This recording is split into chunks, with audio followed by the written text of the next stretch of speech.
আসসালামু আলাইকুম। আজ ৯ আগস্ট ২০২৫ শনিবার। শুরু করছি চেঞ্জ টিভি প্রতিদিনের গল্প অনুষ্ঠান। দর্শক, আপনাদের সঙ্গে রয়েছি আমি আবিদ আজম। শুরুতেই সংবাদ শিরোনাম। সাংবাদিক মাসুদ কামালকে ভারতে পালিয়ে যাওয়ার পরামর্শ, নানা গুঞ্জন। কেন বাম সংগঠন ছাড়া সব ছাত্র সংগঠনের নিষিদ্ধ চান উমামা ফাতেমা। রাজাকার ইস্যু নিয়ে অবস্থান স্পষ্ট করলেন নাহিদ ইসলাম। এবার বিস্তারিত। সাংবাদিক মাসুদ কামালকে নিয়ে নানা ধরনের গুজব ছড়িয়ে পড়েছে। রোকেয়া বিশ্ববিদ্যালয়ের সাবেক ভিসি ডক্টর কলিমুল্লাহ গ্রেফতার হবার পর নেটিজেনদের অনেকেই বলছেন এবার মাসুদ কামালের পালা।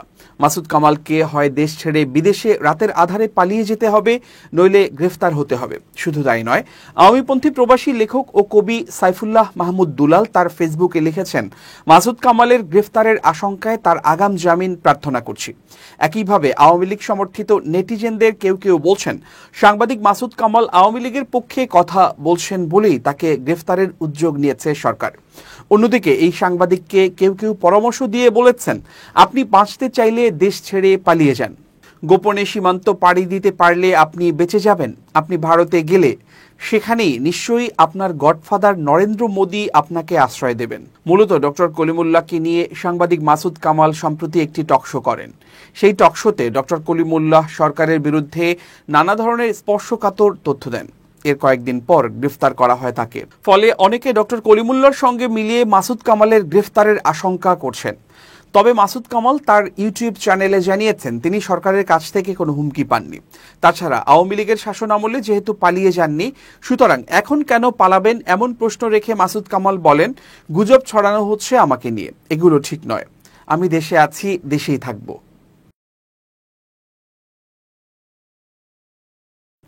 বামপন্থী ছাত্র সংগঠন ছাত্র ফেডারেশনের সাবেক সদস্য সচিব উমামা ফাতেমার বিরুদ্ধে ঢাকা বিশ্ববিদ্যালয়ের আবাসিক হলে বাম ছাত্র সংগঠনগুলোর রাজনীতি ছাড়া অন্য সকল দলের রাজনীতি নিষিদ্ধের দাবি করার অভিযোগ উঠেছে।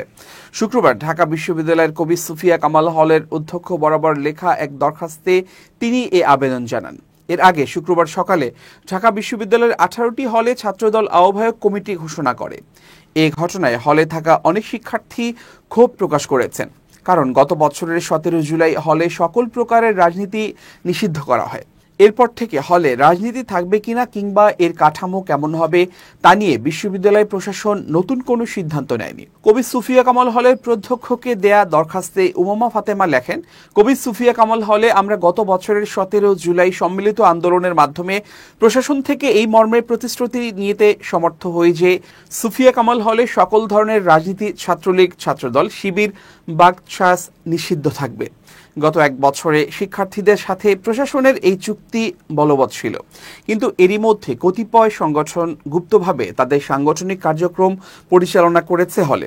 অতঃপর আজ সকালে বাংলাদেশ জাতীয়তাবাদী ছাত্রদল হলে 7 সদস্য বিশিষ্ট হল কমিটি ঘোষণা করেছে। তিনি লেখেন, আমরা শিক্ষার্থীরা মনে করি তাদের এই কার্যকলাপ জুলাই আন্দোলনের মাধ্যমে সৃষ্টি হওয়া উল্লেখিত চুক্তিকে ভঙ্গ করে, যা স্পষ্টত সাধারণ শিক্ষার্থীদের সাথে প্রতারণার শামিল। এর আগে তিনি এক ফেসবুক স্ট্যাটাসে ছাত্রদলের কমিটি নিয়ে ক্ষোভ প্রকাশ করে শুক্রবার রাতের মধ্যে এটি স্থগিত করার আলটিমেটাম দেন। উমামা ফাতেমার লেখা এ দরখাস্তে দেখা যায় 4টি সংগঠনের নাম উল্লেখ করে তিনি সেগুলোর কার্যক্রম নিষিদ্ধের দাবি জানিয়েছেন, কিন্তু বাম সংগঠনগুলো নিয়ে তার কোনো প্রতিক্রিয়া নেই। যদিও হলে বামপন্থী শিক্ষার্থীরাও অবস্থান করছেন। কোনো হলে তাদের কমিটিও রয়েছে। জুলাই অভ্যুত্থানের সময় হলগুলোতে ছাত্র রাজনীতি নিষিদ্ধ ঘোষিত হওয়ার পর সর্বপ্রথম আনুষ্ঠানিকভাবে হলে কমিটি দিয়ে রাজনীতির সূচনা করেন বামপন্থী ছাত্র সংগঠন ছাত্র ইউনিয়ন। এ বছরের 26 মে 14 সদস্যের একটি কমিটি ঘোষণা করেন সংগঠনটি। এ নিয়ে এখন পর্যন্ত হলে কাউকে জোরালো প্রতিক্রিয়া দেখাতে দেখা যায়নি। বিষয়টি নিয়ে এনসিপির দক্ষিণাঞ্চলের সংগঠক হামজা মাহবুব বিশ্ববিদ্যালয়ের ফেসবুক গ্রুপে লেখেন, উমামা ফাতেমা হলে বাম রাজনীতি ছাড়া আর কোনো রাজনীতি চান না। এটা কেমন কথা? মানে হিপোক্রেসি অ্যাট ইটস পিক। হল এবং একাডেমিক এরিয়ার রাজনীতির বিরুদ্ধে সবাই, আর উনি হচ্ছেন বাম রাজনীতি ব্যতীত বাকি সব রাজনীতির বিরুদ্ধে। কমিটি দেওয়ার 14 ঘন্টার মধ্যে ঢাকা বিশ্ববিদ্যালয়ের ছাত্রদলের 4টি হল কমিটির 6 নেতাকে সাংগঠনিক পদ থেকে অব্যাহতি দেওয়া হয়েছে। তথ্য গোপনের অভিযোগ প্রমাণিত হওয়ায় তাদের বিরুদ্ধে এই ব্যবস্থা নেওয়া হয় বলে ছাত্রদলের দপ্তর সম্পাদক জাহাঙ্গীর আলমের পাঠানো বিজ্ঞপ্তিতে জানানো হয়েছে। শনিবার রাত 1টার দিকে দেয়া বিজ্ঞপ্তিতে এই তথ্য নিশ্চিত করা হয়। এতে বলা হয়, বাংলাদেশ জাতীয়তাবাদী ছাত্র দলের সভাপতি রাকিবুল ইসলাম রাকিব ও সাধারণ সম্পাদক নাসির উদ্দিন নাসির শনিবার এই সিদ্ধান্ত অনুমোদন করেন। এর আগে শুক্রবার সকাল 11টার দিকে 593 সদস্যের কমিটি ঘোষণা করা হয়। ফলে কমিটি দেওয়ার 14 ঘন্টার মধ্যে 6 জনকে অব্যাহতি দেওয়া হলো। বিজ্ঞপ্তিতে বলা হয়, 8 আগস্ট ঢাকা বিশ্ববিদ্যালয় ছাত্রদলের অধীনস্থ হল কমিটি ঘোষণা করা হয়। পরে তদন্তে তথ্য গোপনের অভিযোগ প্রমাণিত হলে ডক্টর মোহাম্মদ শহীদুল্লাহ হল কমিটির আহ্বায়ক মোসাদ্দেক আল হক শান্ত ও সিনিয়র যুগ্ম আহ্বায়ক রাকিবুল হাসান সৌরভ, শামসুন নাহার হল কমিটির সিনিয়র যুগ্ম আহ্বায়ক নিতু রানী সাহা, মুক্তিযোদ্ধা জিয়াউর রহমান হল কমিটির যুগ্ম আহ্বায়ক রাজু শেখ এবং হাজী মোহাম্মদ মহসিন হল কমিটির সদস্য আহমেদ জাবির মাহাম ও এন.এস. সাইমনকে অব্যাহতি দেওয়া হয়েছে। কমিটিতে ডক্টর মোহাম্মদ শহীদুল্লাহ হলে সিনিয়র যুগ্ম আহ্বায়ক করা হয়েছিল রাকিবুল হাসান সৌরভকে। তিনি নিষিদ্ধ ছাত্রলীগের ঢাবির জীববিজ্ঞান অনুষদের সহসভাপতি ছিলেন। রোকেয়া হল ছাত্র দলের যুগ্ম আহ্বায়ক নিতু রানী সাহা হল ছাত্রলীগের উপ গণযোগাযোগ সম্পাদক ছিলেন, যদিও তিনি 24-এর 17 জুলাই ঘোষণা দিয়ে পদত্যাগ করেন। গত বছরের 15 জুলাই কোটা সংস্কার আন্দোলনে শিক্ষার্থীদের হামলায় জড়িয়ে বয়কট হওয়া আহমেদ জাবির মাহাম হাজী মোহাম্মদ মহসিন হলে কার্যনির্বাহী সদস্যের পদ পান। গত 3 আগস্ট মুক্তিযোদ্ধা জিয়াউর রহমান হলের রাজু শেখের খালেদা জিয়াকে নিয়ে ব্যঙ্গাত্মক পোস্ট ফেসবুকে স্ক্রিনশট ছড়িয়েছে। এছাড়া শহীদুল্লাহ হলের যুগ্ম আহ্বায়ক মোসাদ্দেক আলী শান্তকে পূর্বে ছাত্রলীগের কর্মসূচিতে দেখা যাওয়ার ছবি ছড়িয়ে পড়েছিল। 24শে জুলাই গণঅভ্যুত্থানের পর নতুন একটি রাজনৈতিক বাস্তবতা ও একটি নতুন প্রজন্ম আবির্ভূত হয়েছে উল্লেখ করে জাতীয় নাগরিক পার্টি এনসিপির আহ্বায়ক নাহিদ ইসলাম বলেছেন, আমরা 71কে অতিক্রম করেছি এবং 24-এ পৌঁছেছি। 71-এর পক্ষে না বিপক্ষে এই বাইনারির ভিত্তি করে তৈরি রাজনীতিকে গ্রহণ করতে কেউ আগ্রহী নয়। যারা এখনো এই পুরনো রাজনীতিকে ফিরিয়ে আনতে চান, তারা দেশকে একটি অচল রাজনৈতিক কাঠামোতে ফিরিয়ে নিতে চায়। নিজের ভেরিফাইড ফেসবুক অ্যাকাউন্টে এক পোস্টে নাহিদ ইসলাম একথা বলেন। 71 এবং 24 শিরোনামে ইংরেজি ভাষায় পোস্টে লিখেছেন জুলাই গণ অভ্যুত্থানের সম্মুখ সারির নেতা নাহিদ ইসলাম। পোস্টে এনসিপির আহ্বায়ক নাহিদ ইসলাম লিখেছেন, আমরা আগেও বলেছি 24 হচ্ছে 71-এর ধারাবাহিকতা। 71-এর আকাঙ্ক্ষা, সাম্য, মর্যাদা ও ন্যায় বিচার, এগুলোই 24-এর বৈষম্য বিরোধী এবং গণতান্ত্রিক গণ অভ্যুত্থানের মধ্য দিয়ে পুনরায় ঘোষিত হয়েছে, যেখানে মুজিববাদ 71-কে একটি ভারতীয় বয়ানের মধ্যে ঢুকিয়ে আমাদের জাতীয় সার্বভৌমত্ব ও স্বার্থকে বিপন্ন করেছিল এবং 24-এর স্বাধীনতা, সার্বভৌমত্ব ও মুক্তিযুদ্ধকে প্রকৃত চেতনাকে পুনরুদ্ধার করেছে। এটি ছিল কর্তৃত্ববাদ, ফ্যাসিবাদ ও আধিপত্যবাদের বিরুদ্ধে একটি ঐক্যবদ্ধ লড়াই, যা একটি গণতান্ত্রিক ও সাম্যভিত্তিক বাংলাদেশের প্রত্যাশায় পরিচালিত হয়েছিল। 24-এর পর নতুন একটি রাজনৈতিক বাস্তবতা ও একটি নতুন প্রজন্ম আবির্ভূত হয়েছে উল্লেখ করে নাহিদ লেখেন, যারা 24-এর লড়াইয়ে অংশ নিয়ে সেই যুদ্ধে জয়ী হয়েছেন, আমরা 71-কে অতিক্রম করেছি এবং 24-এ পৌঁছেছি। যারা এখনো 71-এর পক্ষে না বিপক্ষে এই পুরনো রাজনীতিকে ফিরিয়ে আনতে চায়, তারা দেশকে একটি অচল রাজনৈতিক কাঠামোতে ফিরিয়ে নিতে চায়। কিন্তু আমরা 24 থেকে একটি নতুন সূচনা চেয়েছি, যা 24-এর অভ্যুত্থান থেকে জন্ম নেয়া মূল্যবোধ ও আকাঙ্ক্ষার উপর ভিত্তি করে একটি নতুন রাজনৈতিক সংস্কৃতি গড়ে তুলবে।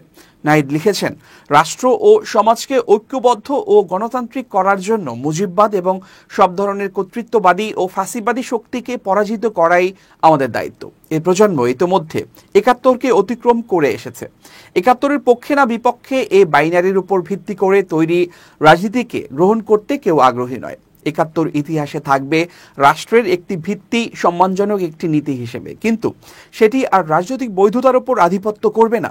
47-কেও একইভাবে ঐতিহাসিক মর্যাদার সঙ্গে স্মরণ করা হবে, কিন্তু এটা রাজনৈতিক উদ্দেশ্যে ব্যবহারের কোনো হাতিয়ার হবে না। এর মানে এই নয় যে আমরা এসব ঘটনাকে নিয়ে আলোচনা বা বিতর্ক করব না, বরং এ নতুন রাজনৈতিক বাস্তবতায় আমরা আমাদের ঐতিহাসিক প্রশ্নগুলোর সমাধান করতে পারি। এখন রাজনীতি হতে হবে ২৪-এর মূল্যবোধের ভিত্তিতে, এই মন্তব্য করে নাহিদ ইসলাম ফেসবুক পোস্টে বলেছেন, যারা আবার ৭১-এ ফিরতে চায় তারা ২৪-এর নতুন রাজনৈতিক বাস্তবতাকে অস্বীকার করছে। ২৪-এর অভ্যুত্থানে অংশগ্রহণ অনেক রাজনৈতিক শক্তির জন্য ছিল এক ধরনের প্রায়শ্চিত্ত, কিন্তু সেই প্রায়শ্চিত্তের অর্থই হারিয়ে যাবে যদি তারা বা আমরা আবার পুরনো মতাদর্শিক রাজনীতিতে ফিরে যাই। রাজনৈতিক প্রেক্ষাপটে এই পুরনো বাইনারি কাঠামোর পুনরুত্থান রোধ করা আমাদের দায়িত্ব। জাতীয় পার্টির মহাসচিব মুজিবুর রহমান চুন্নু বলেছেন, আমরা দলীয়ভাবে নির্বাচনে অংশগ্রহণ করে কোনো বেআইনি কাজ করিনি। যদি নৈতিকভাবে কোনো ভুল হয়ে থাকে, কোনো ভ্রান্তি হয়ে থাকে, তাহলে এই কাউন্সিলে দাঁড়িয়ে জাতীয় পার্টির পক্ষ থেকে দেশবাসীর কাছে আমরা নিঃশর্ত ক্ষমা চাই। শনিবার ইমানুয়েল পার্টি সেন্টারে জাতীয় পার্টির ১০ম জাতীয় কাউন্সিলে তিনি এসব কথা বলেন। চুন্নু বলেন, গত প্রায় ৪ বছর আমি জাতীয় পার্টির মহাসচিব হিসেবে ছিলাম। ভুলভ্রান্তি আমার থাকতে পারে। যে সমস্ত ভুলভ্রান্তি ছিল সেগুলো আপনারা ক্ষমাসুন্দর দৃষ্টিতে দেখবেন। জাতীয় পার্টির মহাসচিব হিসেবে আমি দেশবাসীর কাছে একটি কথাই বলবো, আমরা রাজনীতি করতে গিয়ে দলীয় সিদ্ধান্তে সবসময় হয়তো সঠিক সিদ্ধান্ত নিতে পারিনি। আমরা বিগত অনেকগুলো নির্বাচন করেছি। অনেক সময় অনেকে আমাদের বিভিন্নভাবে কটূক্তি করেন, বিভিন্ন দলের সহযোগী বা স্বৈরাচার সহযোগী হিসেবে আমাদের আখ্যায়িত করেন। তিনি আরও বলেন, আমি মনে করি আমরা দলীয়ভাবে নির্বাচনে অংশগ্রহণ করে কোনো বেআইনি কাজ করিনি। যদি নৈতিকভাবে কোনো ভুল হয়ে থাকে, যদি নৈতিকভাবে কোনো ভ্রান্তি হয়ে থাকে, তাহলে এই কাউন্সিলে দাঁড়িয়ে জাতীয় পার্টির পক্ষ থেকে দেশবাসীর কাছে আমরা নিঃশর্ত ক্ষমা চাই।